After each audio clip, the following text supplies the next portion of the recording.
Hello friends, and welcome back to the, let's say, semi-finale of my bird person Rito costume. I now have wings done and chest piece done. So what else did I make before the Ren Fair? I'm calling this the semi-finale because I still haven't finished the tail or the feet. I will eventually make those, but... anyways...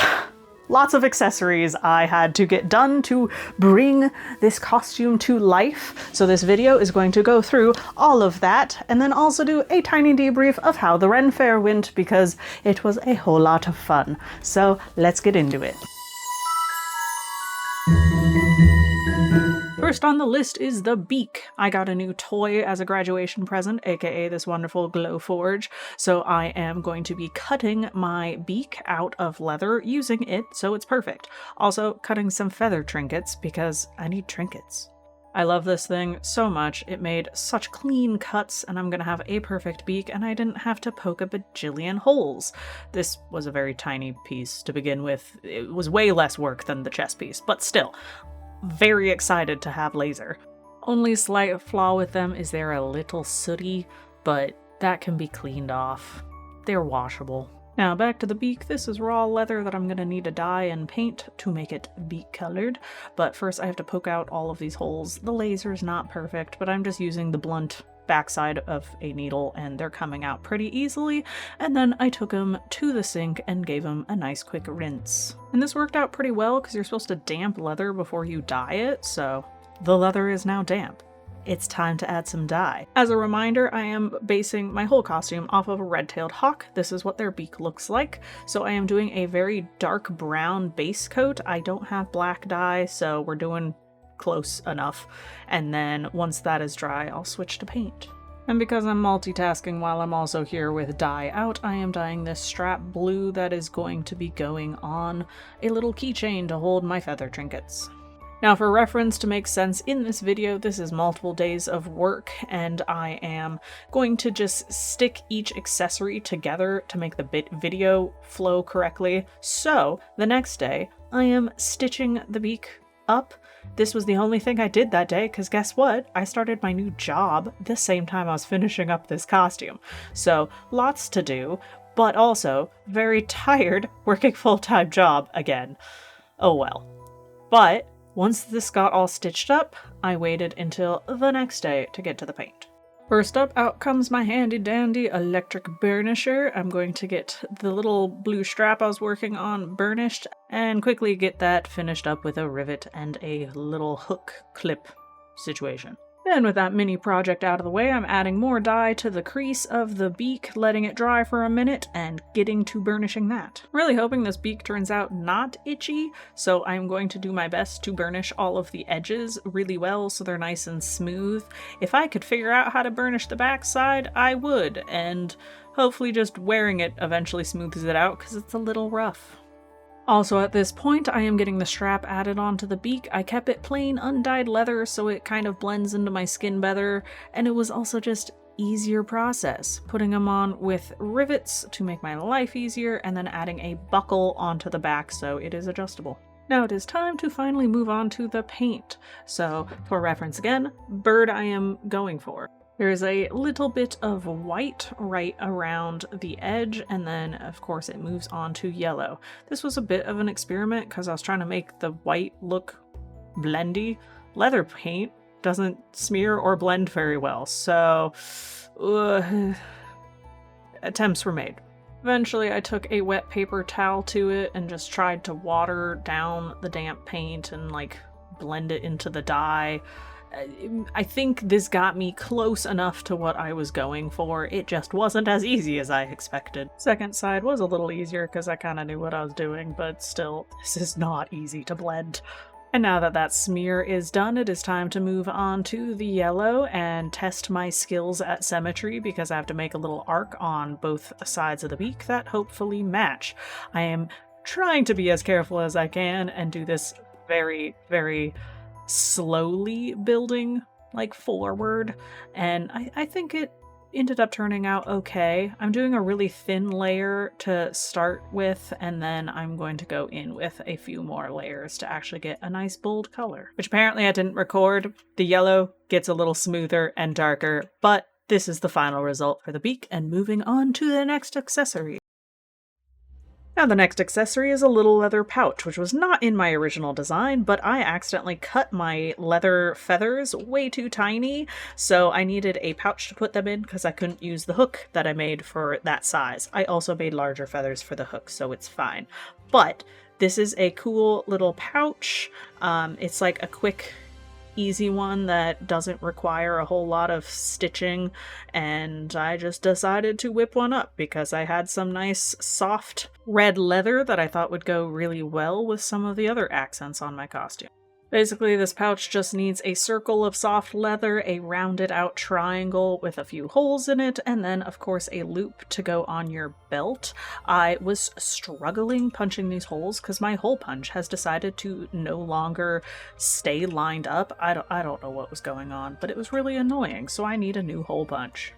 But eventually, with some help of some scissors, I was able to get all of the holes in the thicker pieces of leather and my little soft round one, and I was able to rivet everything together. This doesn't require any sewing, which makes for a great leather project. Once I got all of the thicker accent bits attached, I did have to punch more holes and fight with my hole punch again. Buying a new one of these immediately, but I just have to make holes to fit some lacing that will cinch it all up and make it a pouch. I think this turned out really cute for a quick little accessory. Look at all the leather feathers I ended up making. I debated painting them, but I decided to leave them plain because I liked it. And then the other trinket I made in this process was a freestanding lace embroidered clover for my friend whose costume is a historic one from Ireland. I love freestanding lace. It's one of my favorite things to make on my embroidery machine. They're just so cool. But now let's get back to the costume. Now, this tube top is one of the pieces of my costume that I would not recommend you follow what I did, because I improvised, and this is definitely not how you make a tube top. It worked, though, and I was just really looking for a bit of red underneath the top part of my costume, and it successfully did that. Basically, I cut a big rectangle, serged that into a loop, and then did another stitch down the seam on the normal sewing machine, so it was a little stronger. Took it back to the serger to serge all of the edges so they wouldn't fray, and then I sewed on some buttonholes near the edge before I folded the edge down to create a tube for a ribbon. We're gonna gloss over the part where I was getting a little annoyed with the sewing machine while doing this, but ended up getting them to work, and also tried eyelets, and it also didn't work because the fabric's too thin. Eventually I succeeded in getting the buttonholes, and then I folded down the edge to create a tube and just did a simple straight stitch all the way around the top and bottom.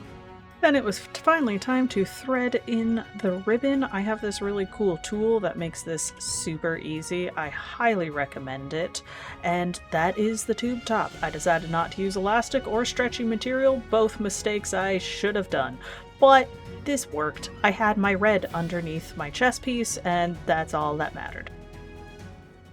And now it is time to make the skirt with the fabric that inspired this whole costume. I got it at a used fabric sale that I adore, and yeah, I have no idea where this came from, what it represents, but I think it's beautiful, and I think these little, like, shiny fake mother of pearl is really cool. It looks hand-stitched, which is also wild, but moving on, we're making a skirt out of it. I'm using this pattern that makes an asymmetrical, like, tied skirt. I'm very excited for it. If anybody also wants to use this, definitely check sizing. I'm gonna say right now I made my skirt too small, so it actually doesn't overlap as much as it's supposed to, but it was close enough that I just went with it, and I didn't have more fabric, so measure twice, cut once is the best advice I could give you. I wanted the big decorative band to loop around my waist, so I did my best to line up the stitching between the different pattern pieces, but obviously a little hard because the pattern pieces are curved and the stitching is not curved, so that was a little finicky, but I think in the end I did a pretty good job.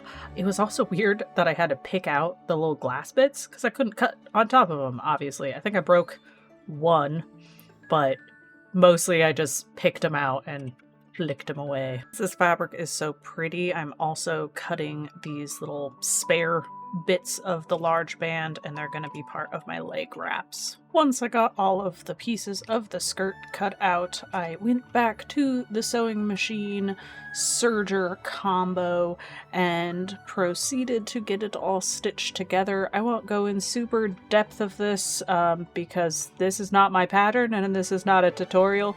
If you like the pattern, it is linked below. Now with the skirt done, there is only 2 more pieces of the puzzle and then it will be time for the reveal, so let's get to the last little bits. These last little bits add a little bit more color into the costume. I have this blue faux suede that I think is so pretty, and I think it'll go great with the red, black, and like natural brown colors that are currently going on in the costume. So I'm cutting some strips for leg wraps, a belt, and then a necklace thingy. I don't know what to call that bit, but I'll show it to you. Also, for some fun little context, I was stitching these together the morning of the fair. I was leaving that afternoon to go set up camp. Gotta love procrastination and last minute craft crunching. It's not a con, so I can't say con crunch, but you know what I mean. I added a little owl accent guy to my necklace thingy and got eyelets added to the leg wraps so I could lace them up, and then it was time. And we got the last 2 bits added on. It is ready to go. I'm so excited. We are going to head out soon, so I'm going to leave y'all here today. I had to get my car all loaded up so we could head out and set up camp, which I did not record anything of. But Friday night of the fair was only the after party thing. But real exciting news, won the costume contest.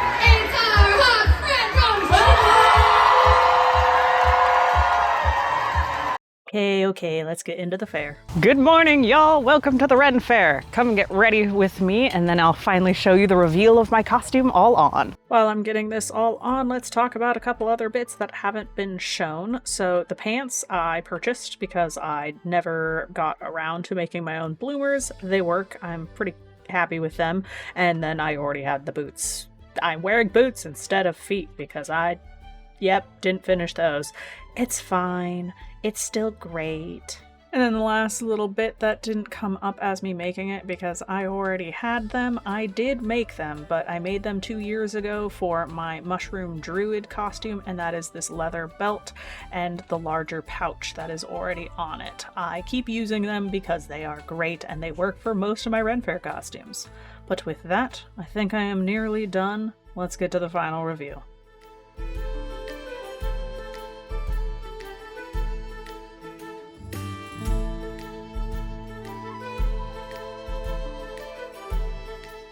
I'm so wonderfully happy with how this costume turned out, and I'm so happy to have you all here following along and enjoying it with me. That is it for the costume as it stands right now, but if you want to hang out a little bit longer, let me take you through the fair.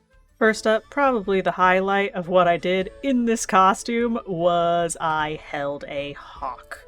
Because why not? You can also see here how I was wearing my wings most of the fair because I got way too hot, but they chilled under my arms just fine. And I was able to grab them for pictures and also slip them back on pretty easily. So, happy accident. Liked it. Didn't die of heat. Other fair highlights include a breakfast baked potato, some really cool horse acrobatics, finding a person playing medieval Zelda music,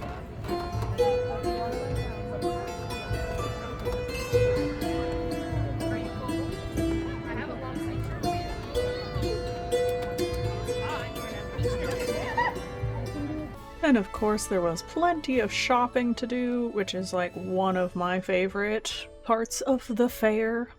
One of the funner things you can do is you can donate to get your friends arrested or waltzed around the fair in the sack of shame.